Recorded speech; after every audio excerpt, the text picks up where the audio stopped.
Hi, welcome you all to the session on objectives in the management and planning.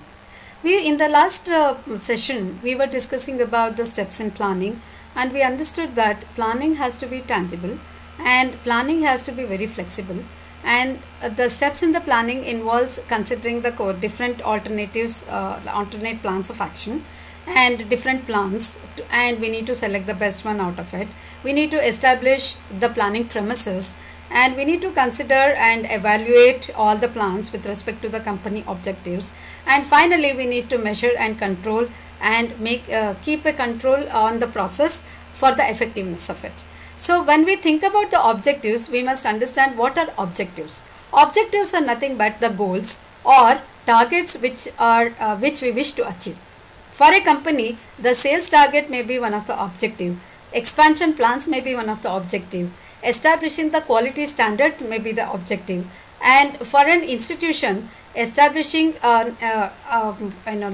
institute is the objective, whereas quality education is the major objective of an institution.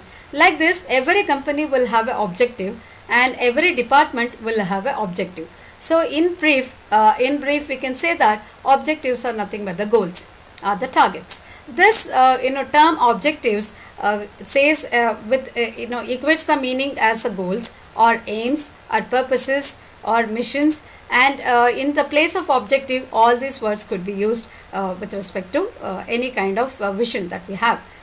So objectives are the goals towards which all the business activities are directed. So the term objectives are the goals are very desirable, brings in the desirable end and end results. So it is planned by the management, and then the administration is expected to be achieved by the administration.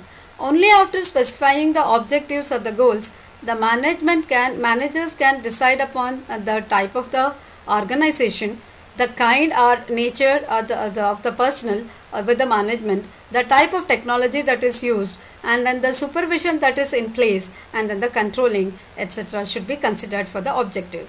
Organizations may or may not achieve the end result, but by setting the objective, chances of doing or more. Objectives are the products of the specific thinking. So they commit the employees towards achieving the success, towards completing the task with the effectiveness, and it also gives it also gives a path to evaluate the accomplishments. There are 8 different areas, important areas in which objectives of performance are to be set. They are: 1.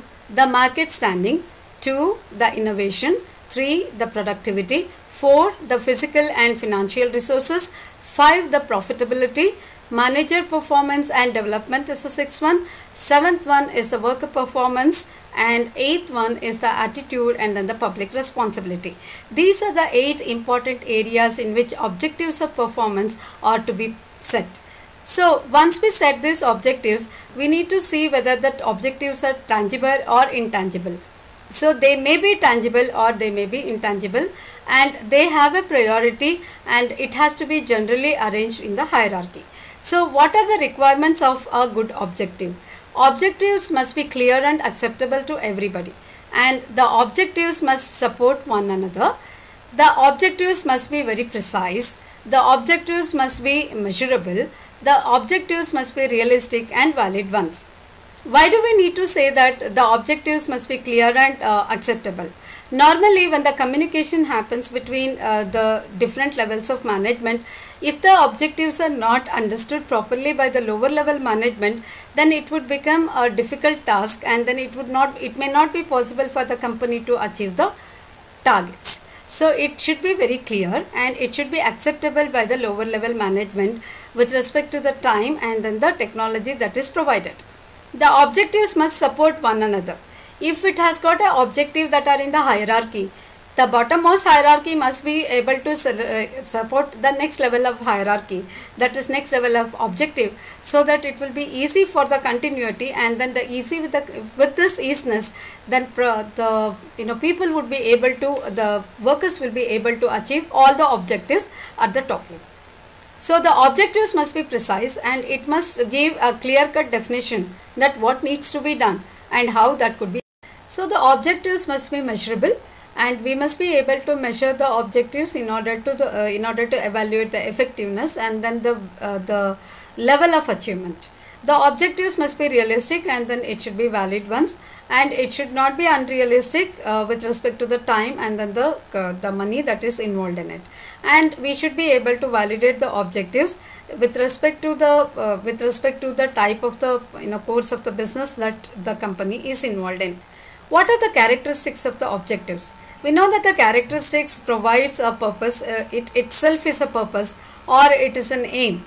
So once we define the objective, we should be able to know what are the characteristics of the objectives. The various characteristics of the business objectives in general can be sorted out. And then the first characteristic of the objective, what we can think is that objectives are multiple in nature. All organizations usually have multiple objectives. For an organization which is involved in academia, then providing the quality education is one objective. Providing the mileage to the education is another objective. Responding to the challenge of that is appearing across is another objective. Adopting to the changes in the external environment is another objective. And at the same time, bringing up the students to the level of international standards is another objective. So there could be various kind of objectives. So objectives are multiple in nature. So all organizations usually have the multiple objectives, and according to Peter Drucker, one of the management thinker, any organization would have the 8 key areas in which the objectives of the performance have to be set. As we already know that there are 8 important areas where the objectives have to be set. They are: the first one we can think about market standing of the company. Second one is the innovation that is achieved by the company, productivity in various parameters, physical and then the financial resource, the profitability of the business, managerial performance and development, workers' performance and attitude, and fulfillment of the public responsibility. These are the 8 key areas according to Peter Drucker, who says that the objectives have to be kept in all these 8 key areas. The company have to have many goals due to the fact that it has to meet the several internal and external challenges. The goals have to be set, and then they should be considered on 2 sides. One is the human side, and then the other one is the workability. And it should be able to balance the company interest to earn the profits as well. So there should be 2 sides. One is the human side and the other one is the company side. So the objectives, as we already know that there are hierarchy, because we know that the one objective has to support another objective. Let's understand what are the objectives that are, how to arrange the objectives in a hierarchical way. That is, objectives have a hierarchy means, if you see this, the left hand side says that what are the means, that is going from top to bottom, and from bottom to the top it is going to end up. Individual objectives are at the bottommost of the pyramid. Individual objectives supports the departmental objectives as well, and then the departmental objectives have to support the divisional objectives. Divisional objectives have to support the overall objectives.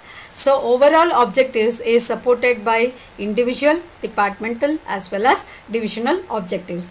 Once the overall objectives are met, then it is going to end up with the expected results. So how to meet the expected result is to go through overall objectives to be set as the divisional objective. Divisional objectives have to be again broken into the departmental objectives, and again each individual will be given a target so that the overall objective will be met. So when there are multiple goals, it creates a conflict. So execution of one goal can be done only at the cost of another one. So we cannot sacrifice one goal to execute another goal to a larger extent.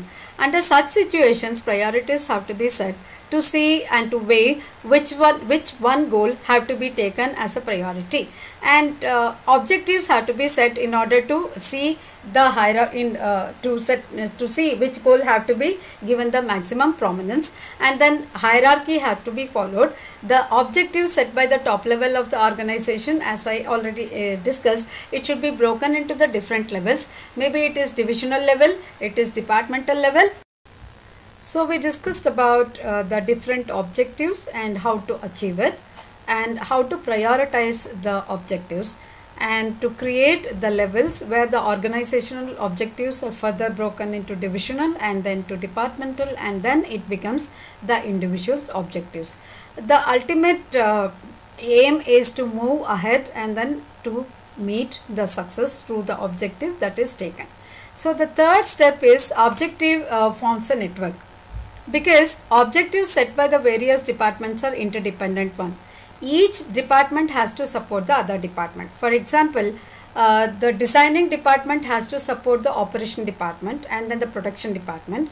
Production department has to support the quality control. Quality control has to support the logistics. Like this, it is a chain of the network that is going to be formed, and each one of the department is going to be interdependent, and they are interrelated also. So when the individual objectives are set, they must contribute to the overall objective, and it is the same as the other one. So when the individual objectives are set, they must contribute to the objectives that are set by the department as well. So when we think about this, if they differ from the objectives that are set by the individuals, then it may be good for themselves. The individual objectives may be good for themselves, but not to the department or to the company. So therefore it necessitates the cooperation and coordination among the employees and the departments to realize the objectives simultaneously. Next one is objective may be long range or short range. So the targets will definitely be definitely able to set the people doing the job in a different way.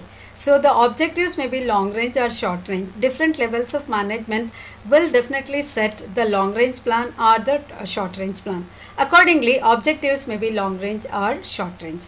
So the business objectives are of two types. One is the long range and the other one is the short range. The long range objectives are useful in nature, and they are very vague in nature rather, whereas the short range objectives are specific and they are definite in nature. So the long range plan may be elaborative, whereas the short range plan may be comprehensive. And for example, if we think about the long range objectives, survival and growth of the company becomes the long range objective, whereas the profit maximization, inventory control or inventory arrangements and adequate cash flows, and then providing the regular staffing, and then the sufficient human resources planning, all these are going to become the short range objectives. After considering the different kind of objectives that are required, then we can think about the other one, which is going to be objectives are either tangible or intangible. Objectives are going to be it could be tangible or it could be intangible. Tangible means they could be quantifiable, and for example, if we think about objectives being tangible, it could be productivity or the profitability. If the objectives becomes intangible, they could be qualitative in nature and it cannot be measured. For example, workers' satisfaction or the staff satisfaction or the workers' motivation levels or the workers' morale levels or the company image, all these are going to be the objectives, which says that objectives are intangible ones. That is, it cannot be measured. And after knowing all these 5 key important areas of the objectives, and after knowing what are the characteristics of the objectives, we need to see that what are the importance and what are the advantages of objectives. Why the objectives have to be set? Objectives provide the direction for individual efforts, and that individual efforts pooled up together will become the company's effort, and it can definitely give a way and then the direction to the company, and it activates and it definitely give a direction to the activities of an organization. Objectives provide a strong basis for determining the policies, laying down the policies, and then the procedures, and then the strategies, programs, budgets, and then the other plans. Objectives helps in achieving the personal goals. Each individual objective is going to be met. For example, if a fresher is going to go from enter into the company with an objective of becoming